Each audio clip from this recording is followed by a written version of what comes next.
참 잠언 말씀, 귀한 말씀 많습니다. 선한 말은 꿀송이 같아서 마음에 달고 뼈에 양약이 되느니라. 오늘 하나님께서 우리 모든 성도들 위해 마음 가운데 심령 안에 은혜와 평강으로 채워주시기를 다시 한 번 더 예수님의 이름으로 축복합니다. 저도 오늘 말씀을 준비할 때에 욥기 말씀으로 시작을 하려고 합니다. 요즘 우리는 매일 새벽마다 우리 교회가 욥기 말씀을 묵상하고 있는데, 개인적으로 욥기 말씀을 묵상하고 설교하면서 참 많은 지혜와 은혜를 받고 있습니다.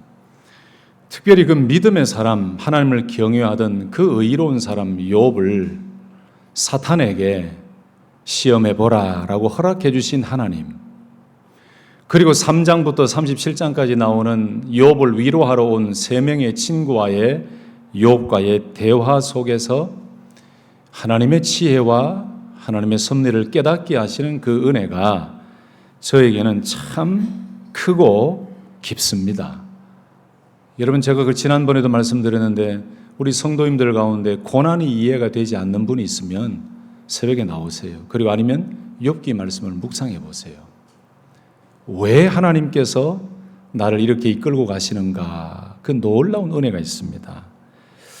특별히 하나님의 섭리와 통치, 인도하심을 깊이 경험하게 되는 은혜가 욥기 말씀 속에 있는데, 여러분, 남은 생애가 그저 교회만 왔다 갔다 하는 그런 신앙생활이 아니라 하나님을 더 깊이 알아가고 고난 중에도 여전히 살아서 우리를 붙들고 계시는 그 하나님을 만나며 승리하는 믿음의 승리자들이 되시기를 예수님의 이름으로 축복합니다.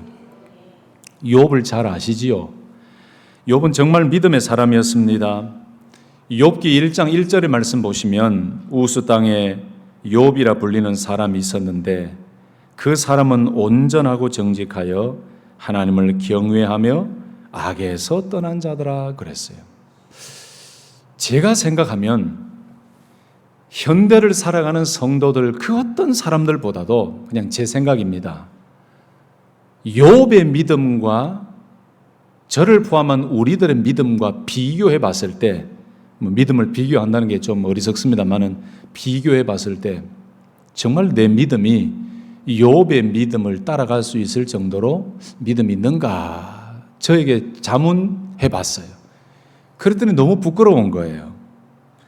가만히 보면 진짜 욥의 믿음은 너무너무나 대단하고 거룩하고 의로운 믿음이었다라는 걸 알 수 있어요. 여러분, 이렇게 하나님을 경외하며 악에서 떠난 자의 삶을 살았던 그 욥에게 하나님께서는 복을 주셨어요. 어떤 복을 주셨느냐? 욥기 1장 2절 3절 보시면은 아들 7과 딸 3이 태어나니라. 그의 소유물은 양이 7,000마리요 낙타가 3,000마리요 소가 500결이요 암나귀가 500마리이며 종도 많이 있었으니 이 사람은 동방 사람 중에 가장 훌륭한 자라 그랬어요. 여러분, 믿음으로 살고 하나님을 경외하며 악에서 떠난 자의 삶을 살면 하나님께서 우리에게 이 모양이든 저 모양이든 복을 주신다는 사실을 믿고 예수 잘 믿으시기를 예수님의 이름으로 축복합니다. 복은 다 믿음 생활 잘할 때 하나님께서 복을 주세요. 뿐만 아닙니다. 욥에게 하나님께서요, 믿음 주시고 믿음으로 살 때에 자녀들의 복, 물질의 복, 또 환경의 복만 주신 것이 아니고 욥은 어떤 믿음을 가지고 있었냐면은 자녀들을 하나님 앞에서 온전히 바로 세우기 위해서 아버지라는 한 가정의 대제사장, 이 제사장의 사명을 너무나 잘 감당했어요. 욥기 1장 4절 5절 말씀 보시면 아들들이 자기 생일에 각각 자기의 집에서 잔치를 베풀어요. 자기 생일 잔치를 베풀어요. 그리고 누이 3명도 청해서 함께 먹고 마시며 잔치를 벌이는데 이 잔치가 차례대로 다 끝이 나면 욥이 뭘 했냐면은 그 자녀들을 다 불러요.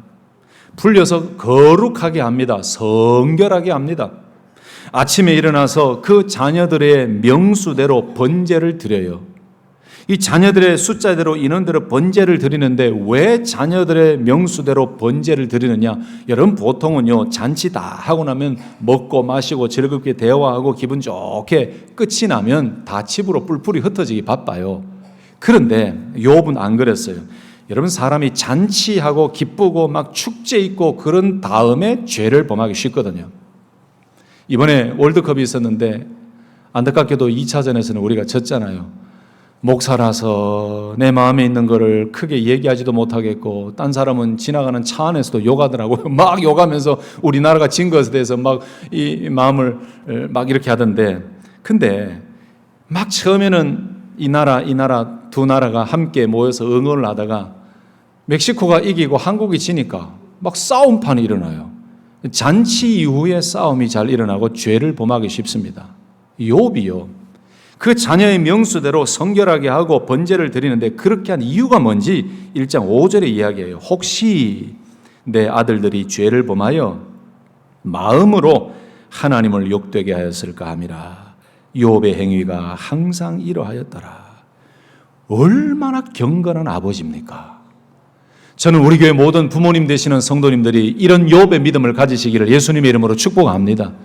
너희들 알아서 살아. 네 마음대로 해가 아니에요. 진짜 믿음의 부모는요, 자녀들이 밖에 나아가서 하나님 앞에 죄를 범하지는 않는가? 하나님 앞에 무슨 소리죠? 하나님 앞에 죄를 범하지는 않는가? 하나님 앞에서 범죄하지는 않는가? 진짜 영적인 부모는 자녀들의 삶을 놓고 하나님 앞에 기도해야 돼요.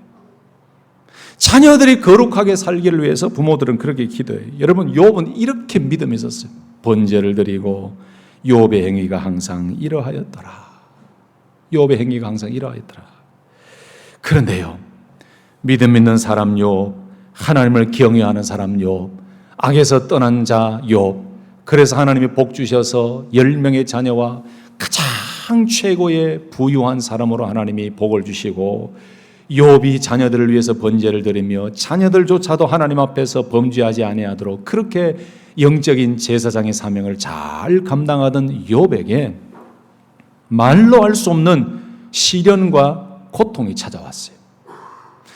1장 2장 말씀, 욥기 말씀을 보시면 욥이 죄를 범하거나 욥이 하나님 앞에서 악한 죄를 범하여 시험을 받고 고난당하는 게 아니지요. 여러분, 성경을 잘 아셔야 됩니다. 욥의 고난은 어떻게 시작이 되었습니까? 사탄이요, 천상회의가 열렸는데 거기에 사탄도 참여했어요. 그거 참 재미있어요. 보면은 하나님과 하나님의 종들이 천상에서 회의를 하는데 거기에 사탄이 똑같이 참여했어요. 사탄이 뭐라고 했냐면은, 하나님께서 욥에게 이런 자녀의 복과 물질의 복과 환경의 복을 주셨으니까 하나님을 경외하고 믿음 생활 잘하지, 하나님 주신 그 복을 다 한번 쳐보세요. 다 한번 사라지게 해보세요. 욥이 그래도 하나님을 경외할까요? 그렇게 믿음으로 하나님 바라볼까요? 아닙니다. 아닐걸요. 이랬어요. 하나님께서 그래, 아니다, 욥의 믿음을 보았지 하면서 하나님 막 자랑하셨는데, 사단이 그렇게 도전해 오니까 오케이, 그러면 욥을 한번 시험해봐. 그런데 생명에는 손대지 마. 그래서 한순간에 욥은요, 모든 것을 잃어버렸어요. 한순간에 자녀들이 다 죽었습니다. 얼마나 비참한 상황입니까? 2장에 넘어오면은 두 번째 천상회의가, 하늘에서 회의가 열리는데 그때에 하나님께서 또 자랑하셨어요. 사탄아, 봐라, 네가 얘기한 대로 네가 다 물질과 자녀들을 그렇게 쳤음에도 욥이 말로 범죄하지 아니하고 욥은 믿음이 그대로였다. 봐라, 욥의 믿음이 얼마나 위대하고 아름다우냐라고 하나님께서 자랑하셨더니 사단이 또 이렇게 얘기합니다. 하나님, 사람 몸을 치면 그 몸을 괴로움과 어려움을 겪게 되면은 하나님을 경외하던 믿음에서 떠날 겁니다. 또 이렇게 요청하는 거예요. 하나님께서 허락하셨죠. 그래, 한번 해봐. 근데 생명에는 손대지 마. 그래서 사탄이요, 두 번째 욥에게 시험과 공격을 하는데 육체의 질병을 줍니다. 머리끝부터 발끝까지 종기가 나게 해요. 얼마나 가려웠는지요. 뻑뻑 끓으면서 고통스러워합니다. 심지어 아내가 뭐라고 얘기합니까? 당신이 이래도 하나님을 그렇게 경외하고 그래도 온전한 믿음을 지키려고 하느냐? 하나님 그냥 욕하고 죽으소. 이래도 하나님 믿는다고 당신의 의로움을 드러낼 거냐? 아유, 나도 마음 아프다. 내 자식들 다 죽고 이렇게 부유하던 것, 그런 삶에서 다 무너졌는데 그래도 당신 믿음 지킨다고 그렇게 할 거냐고. 여러분, 아내가 남편인 나에게 저주하고 하나님을 욕하고 죽으시오 이러면 남편이 얼마나 마음이 아프겠어요. 그런데 욥은 그때도 말로 입술로 범죄하지 않았어요. 욥은 흔들리지 않았습니다. 여러분, 여기에서 하나님의 두 가지의 시험, 이 1장 2절에서 나온 시험 때문에 욥은 42장까지 엄청난 고난과 고통 가운데 하나님 왜 나에게 이런 고통을 주십니까? 3명의 친구가 위로하러 왔어요. 얘기하는 내용은요, 보면은 다 좋은 말 같은데 욥의 마음을 콕콕 찌릅니다. 네가 죄인이잖아. 너 죄 때문에 그래. 그 당시에는 죄의 결과가 고난이라는 생각을 항상 가지고 있었기 때문에 이 친구들이 1장 2장에 나오는 하나님의 의도를 모르고 그 욥의 마음을 콕콕 찌르는 거예요. 여러분, 사람을 위로할 때도 말 조심하시기 바랍니다. 내 생각, 내 경험, 그리고 내가 알고 있는 그 프레임 속에 갇혀서 자꾸 이야기하다 보면 그게 정죄가 될 수 있어요. 우리가 위로하려면 하나님의 말씀으로 위로해야 됩니다. 그런데 여러분, 제가 서두에 조금 길게 말씀을 드리는 이유는 뭐냐? 욥은 믿음으로 살던 사람이었어요. 하나님을 경외하며 악에서 떠난 사람이었어요. 그런데 그 믿음의 사람도 하나님께서 시험을 허락하셨어요. 고난을 주셨어요. 그런데 욥의 고난이 욥만의 고난이 아니라는 거지요. 현대를 살아가는 모든 성도들에게 말씀 잘 들으셔야 됩니다. 죄를 지으면 죄에 맞는 하나님의 징계가 있어요. 그러나 욥은 죄를 지어서 징계를 받은 게 아니고 믿음으로 살라고 발버둥 쳤던 사람이에요. 이런 사람들에게도 시험과 환난이 있다는 거죠. 요즘도 마찬가지입니다. 믿음으로 살려고 하는데 어려움이 있을 수가 있습니다. 열심히 기도하는데 질병이 찾아옵니다. 정직하게 믿음으로 살려고 하는데 직장에서 생활하면서 일반적으로 생활하면서 억울한 일을 당합니다. 성실하게 일하고 열심히 일했는데 경제적인 어려움을 겪습니다. 자녀 때문에 눈물을 흘립니다. 새벽마다 기도하고 믿음으로 살라고 발버둥 치는데 자녀에게 문제가 자꾸 생깁니다. 부부간에 갈등이 생깁니다. 믿음으로 살려고 하고 말씀대로 살려고 하는데 친한 사람들에게 배신을 당합니다. 이별이 있습니다. 사역하다가 신앙생활하다가 낙심하게 됩니다. 교회를 섬기다가 상처를 받습니다. 열심히 감사해서 충성하고 헌신하고 봉사하려고 하는데 상처받습니다.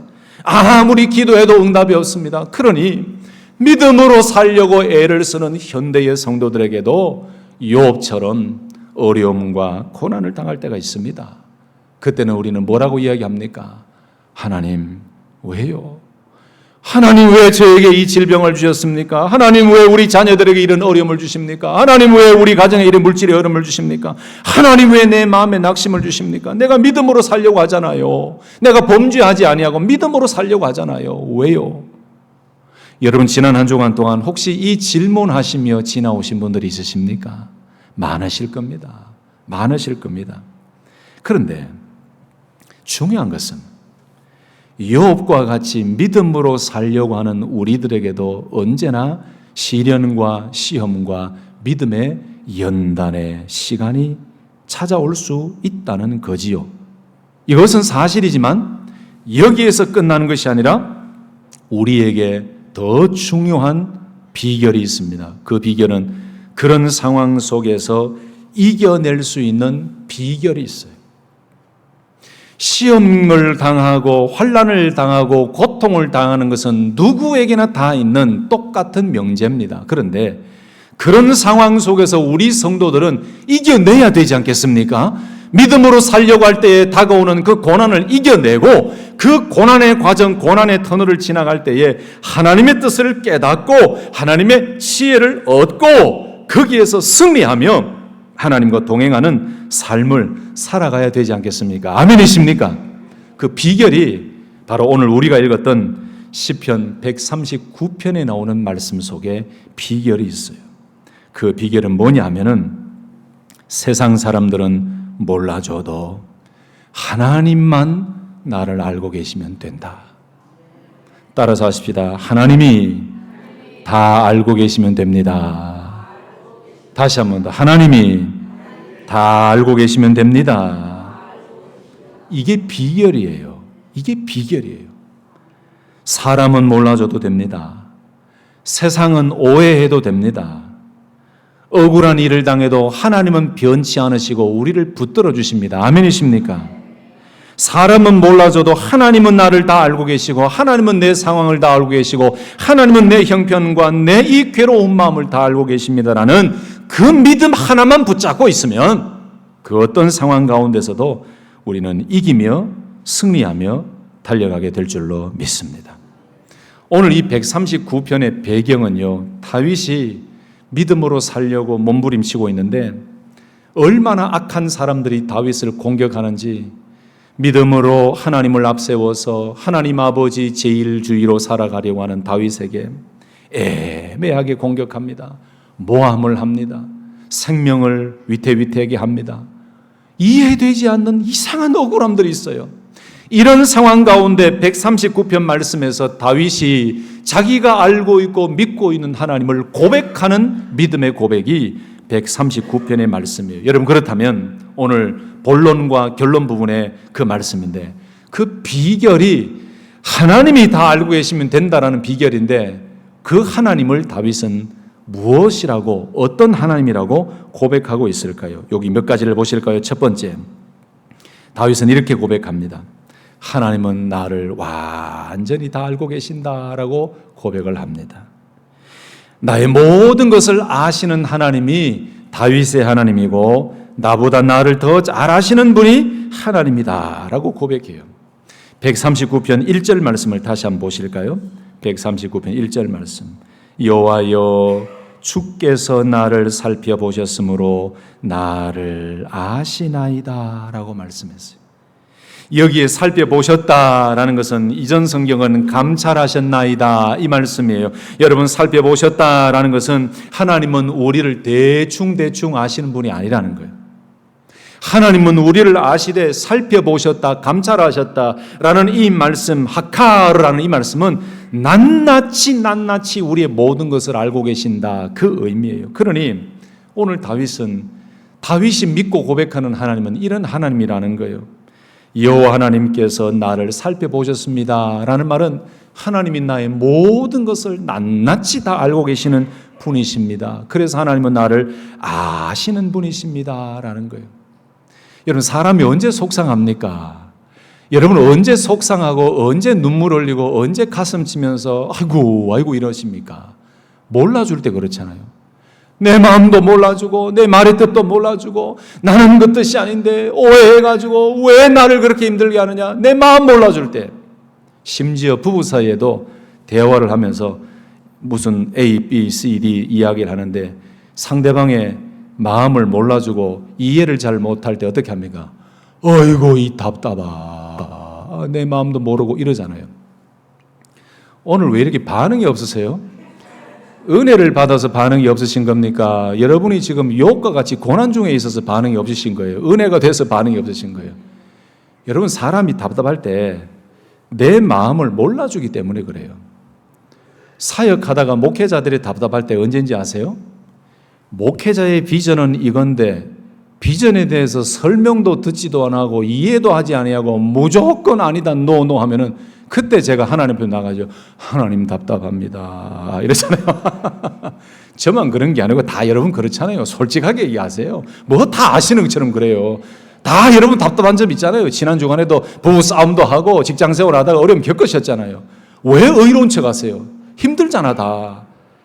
근데 여러분, 다윗과 같은 이 믿음이 우리를 살린단 말이에요. 남들 몰라줘도 하나님만 날 아시면 된다. 하나님은 내 형편 다 알고 계신다. 그게 우리를 살게 만드는 힘이에요. 두 번째, 오늘 다윗은 어떤 하나님을 고백합니까? 하나님은 나의 모든 행동을 아시는 분이시다라고 말씀해요. 시편 139편 2절 말씀, 오늘 본문 말씀 2절에 보시면 주께서 내가 앉고 일어섬을 아시고 멀리서도 나의 생각을 밝히 아시오며 그랬어요. 우리의 앉고 일어섬을 아신다, 이 말씀이 뭘까요? 우리의 모든 행동, 계속 되어지는 지속적인 동작, 우리가 살아가는 모든 삶의 여정과 우리의 모든 일거수일투족을 가리켜서 앉고 일어섬이라고 표현하는 것입니다. 하나님께서는 그걸 다 아신다는 거예요. 그리고 멀리서도 나의 생각을 밝히 아신다 그랬어요. 하나님께서는 우리의 생각을 어디에 계시든지 내가 무엇을 생각하고 있는지, 내가 마음속에 어떤 생각을 가지고 있는지 그걸 하나님은 다 알고 계신다는 거죠. 우리가 생각하고 있는 것, 우리가 계획하고 의도하고 있는 것, 이 모든 것을 하나님이 다 알고 계세요. 여러분, 생각은 비밀의 영역이지요. 히브리인들이 늘 이야기했던 이 생각이나 현대를 살아가는 모든 사람들에게 생각은 비밀의 영역입니다. 그래서 이 생각으로는 사람을 속일 수가 있습니다. 내 생각에는 악한 생각과 악한 마음을 가지고 있으면서 얼굴은 가식적으로 표현할 수 있어요. 그런데요, 사람은 속일 수가 있지만 하나님은 못 속입니다. 아무리 여러분 선한 말을 한다고 하고 막 웃으면서 이야기해도 머릿속에 악한 생각을 가지고 있고, 우리 머릿속에 이 하나님이 원치 않는 무슨 생각을 가지고 있든 선한 생각이든 악한 생각이든 하나님은 그 의도와 그 마음까지도 우리가 입술로 언어로 표현하지 않아도 하나님은 우리의 생각, 나의 생각, 레이라고 해요. 이 생각을 밝히 아신다. 여러분 조심하세요. 지금도 여러분의 생각을 하나님 다 알고 계십니다. 빨리 집에 가서 뭘 먹어야지, 이 생각도 다 알고 계세요. 오늘 예배 마치고 점심만 먹고 오늘 무슨 계획이 있는데 빨리 가야 되지, 말씀에 집중 안 하고 그 생각도 하나님은 다 알고 계세요. 사람은 몰라. 근데 다윗이 왜 이 고백을 했을까요? 주께서 내가 앉고 일어섬을 아시고 멀리서도 나의 생각을 밝히 아신다라고 고백했을까요? 다윗이 너무 힘들었어요. 너무너무나 힘든 상황이 있었지만 그 상황을 이겨낼 수 있는 비결이 뭐냐? 하나님은 아시잖아요. 하나님 내 생각 아시잖아요. 하나님 내 마음 아시잖아요. 나의 앉고 일어서는 모든 행위를 아시잖아요. 하나님을 알기 때문에 그 고백으로 하나님 앞에 나간 거예요. 여러분, 살다 보면 애매한 고난과 고통을 당하고 억울함을 당하고 이해할 수 없는 시련과 험난한 터널을 통과할 때가 얼마나 많습니까? 여러분, 사람은 이해하지 못합니다. 친한 친구들도 이해하지 못합니다. 나에게 왜 이런 고난과 어려움이 있는지, 왜 나에게 이런 눈물이 있고 슬픔이 있는지, 왜 나에게 이런 억울함이 있는지, 왜 나에게 이런 힘든 일이 있는지, 왜 우리 가정에 우리 자녀들에게 이런 어려움이 있는지 사람들은 다 이해하지 못해요. 그러나 누구는 다 아신다. 하나님은 다 알고 계신다. 사랑하는 성도 여러분, 사람에게 달려가지 마시고 하나님 앞으로 달려오시면 나의 모든 것을 아시는 하나님께서 우리를 두들겨 주시고 우리의 마음을 위로해 주시고 우리의 흐르는 눈물을 하나님이 닦아 주실 줄로 믿습니다. 또 오늘 다윗은 어떻게 고백합니까? 하나님은 이렇게 고백합니다. 나의 모든 길과 내가 눕는 것을 살펴보셨으므로 나의 모든 행위를 익히 아시오니. 그래요. 여러분, 여기 나의 길이라는 것, 모든 길이라는 것은 살아가는 활동이지요. 그리고 여기 나의 행위라는 것은 모든 삶의 하나하나 모든 모습이라는 것입니다. 사람들과의 만남을 통해서 주고받는 언행이나 외적인 행동이나 걸어가는 걸음걸음 삶을 가리키고, 눕는다라는 것은 개인적인 내밀한 행동, 사람들에게는 보이지 않지만 내 스스로만 할 수 있는 이 내밀하고 비밀스러운 행동까지도 하나님께서는 다 감찰하시고 보고 계신다. 그걸 익히 아신다 그래요. 낱낱이 알고 계시고 다 완벽하게 알고 계신다. 여러분, 그러므로 힘들고 어려울 때 이것이 힘이 되지 않습니까? 사람은 몰라줘도 내가 왜 힘든지, 왜 내가 눈물 흘리고 있는지, 왜 내가 답답해하고 있는지, 왜 내가 낙심하고 있는지, 왜 내가 눈물 흘리며 왜 내가 억울해하고 있는지 하나님은 다 알고 계신다는 거죠. 지난 한 주간 동안 지내오시면서 혹시 여러분 억울한 일을 당하셨습니까? 하나님이 알고 계십니다. 이해되지 않는 고난과 고통 때문에 하나님 나에게 왜 이런 시련을 주십니까? 라고 따져 물으신 분들이 있습니까? 그래도 하나님은 여러분의 그 마음과 형편을 다 알고 계십니다. 지난 한 주간 동안 낙심하여서 하나님 앞에 나오기 힘이 없어서 좌절하고 쓰러져 있던 그 순간이 있으셨습니까? 하나님은 여러분의 형편을 다 알고 계시고 여러분들을 버리신 분이 아니시고 끝까지 하나님은 여러분의 손을 붙잡고 계신 그 하나님이 바로 다윗의 하나님이요 우리의 하나님이신 줄로 믿습니다. 그 뒤에 나오는 시편 139편의 5절 이후에 나오는 말씀을 한 절 한 절 뜯어보면요, 오늘 5시간 10시간 가도 다 이야기 못할 거예요. 한번 보세요. 5절에는 하나님은 나를 완전히 둘러싸시고 보호하시는 분이시다. 4절 말씀에는 내 혀의 말을 모두 아신다. 2절 3절 4절의 고백을 다시 보세요. 내가 앉고 일어섬을 아시고 멀리서도 나의 생각을 밝게 하시고 내가 눕는 것을 살펴보시고 모든 행위를 아셨다. 내 혀의 말을 알지 못하시는 것이 하나도 없으시다. 여러분, 이 말은 무슨 말입니까? 하나님은 나보다 나를 더 잘 아신다. 내 모든 형편을 하나님은 더 잘 아신다. 마지막 한 가지만 더 설명하고 말씀을 정리해 볼게요. 여러분, 7절 말씀부터 10절까지 한번 보실까요? 7절에 10절 말씀 보시면 내가 주의 영을 떠나 어디로 가며 주의 앞에서 어디로 피하리까?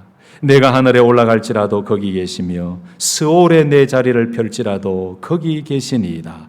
내가 새벽 날개를 치며 바다 끝에 가서 거주할지라도 거기서도 주의 손이 나를 인도하시며 주의 오른손이 나를 붙드시리이다. 아멘이십니까?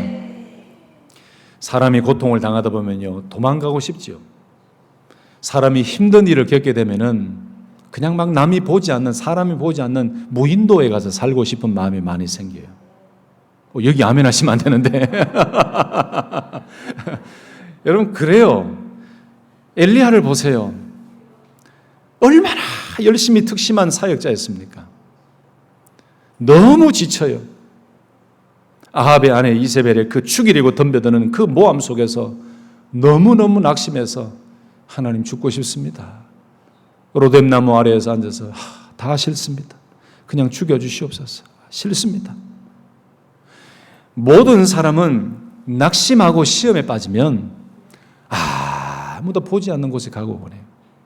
방문을 잠그고 밥도 먹기 싫어하고 부모 얼굴도 보기 싫어하고 친한 친구도 만나기 싫어하고 그냥 사회생활을 단절해버려요.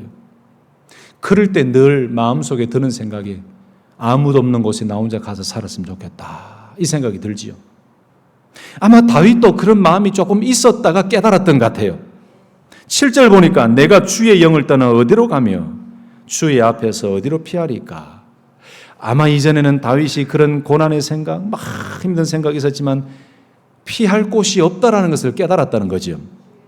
8절에 보니까 내가 하늘에 올라갈지라도 거기 하나님은 계시고 스올에 내 자리를 펼지라도 거기도 하나님이 계십니다. 내가 새벽 날개를 치면서 바다 끝에 가서 거주할지라도 거기서도 주의 손이 나를 인도하시며 주의 오른손이 나를 붙드시리다 그랬어요. 여러분, 여기에 새벽 날개를 치며라는 말은 히브리인들의 표현입니다. 그 당시에 날개를 친다, 새벽 날개를 친다, 이 말은 최고의 속도로 날아가는 것을 표현할 때에 날개를 치며 날아간다, 히브리인들의 생각 속에 그런 의미가 있었어요. 근데 바다 끝에 거주할지라도 막 최고의 속도로 날아가서 아무도 보지 않는 바다 끝에 가서 거주할지라도 아무도 없겠지 하고 왔는데 거기서도 주의 손이 다윗을 이렇게 붙잡고 계세요. 다윗은 힘이 들어가지고 아무도 보지 않는 곳을 찾아서 떠난다고 떠나갔지만, 최고의 속도로 떠나갔지만 가보니 거기서도 하나님의 손은, 사랑의 하나님의 손은 붙들고 계시더라.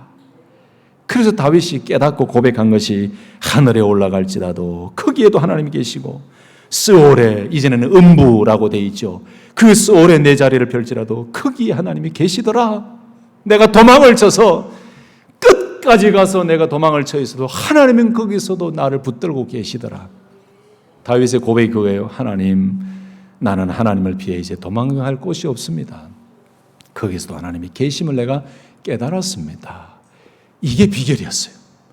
다윗이 힘들고 어렵고 고난당하고 믿음으로 살려고 할 때에 당하는 그 험난한 그 환경 속에서 이겨낼 수 있었던 비결은 어디를 가도 어떤 상황 속에서도 하나님의 손이 나를 붙들고 계시는구나, 하나님이 나를 알고 계시는구나, 그걸 깨닫고 나니까 다윗의 마음속에 힘이 생기고, 그래, 사람은 몰라줘도 좋아, 사람은 내 마음을 이해하지 못해도 좋아, 하나님이 나를 다 알고 계시니 나는 하나님 바라보고 일어설 수 있어. 그 용기를 가지고 다윗이 승리하며 달려갔다는 사실입니다. 할렐루야! 이게 다윗의 믿음이고 우리가 시험과 환난을 당할 때 하나님이 다 알고 계시면 됩니다라는 이 믿음이 우리를 살리는 은혜가 된다는 사실입니다. 할렐루야. 한 가지 예화를 드리고 말씀을 마치겠습니다. 저는 미국이 참 대단한 나라라고 생각해요. 여러분, 저는 그걸 실제적으로 자주 봤거든요. 전에도 한번 말씀드렸는데 유튜브나 TV나 뉴스를 보면은 라이브가 막 떠요. 예? 라이브 얼러트가 뜨지요. 라이브 방송하고 있다. 봐라. 유튜브에서 막 띵띵띵 뜨잖아요. 보면은 우리 LAPD가 이 에어 디비전이라고 해가지고 저기에 101 타고 가시다 보면은 헬리콥터 팀이 있습니다. 그거 혹시 보셨나요? LA 사시는데 아직 이걸 못 보셨군요. 무슨 사건이 나면은 헬리콥터를 띄워요. LAPD가. 그러면 공중에서 다 보면서 무전으로 다 하잖아요. 어느 길에서 레프트 턴, 어느 길에서 라이트 턴 하면은 이제 지상에서는 이 폴리스 경찰차가 체이스하죠. 폴리스 체이스를 하잖아요. 근데 저는 그 영상을 보면서 사람들 참 어리석다. 미국은요 도망 못 갑니다.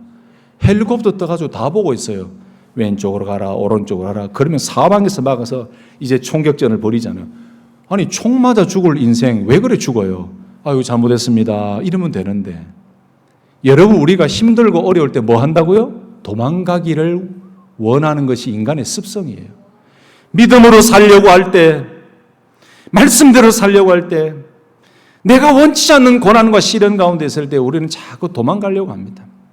예배의 자리에서 도망가려고 하고, 기도의 자리에서 도망가려고 하고, 봉사의 자리에서 도망가려고 하고, 그래서 하나님을 피해서 아무도 없는 곳에 그냥 마음 편하게 좀 있고 싶다 해서 자꾸 멀어져요. 근데 거기에도 누가 계신다? 하나님이 계세요. 도망가도 하나님의 손이 거기에 계세요. 이리 와라.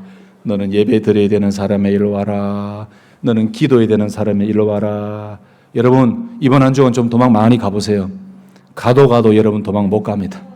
거기 가도 하나님이 계세요. 그게 힘이 되는 거예요.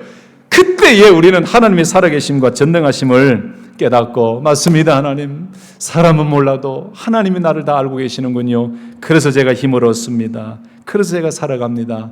하나님 감사합니다. 말씀을 정리하겠습니다. 혹시 혼자라고 생각되어서 외로우신 분 계십니까?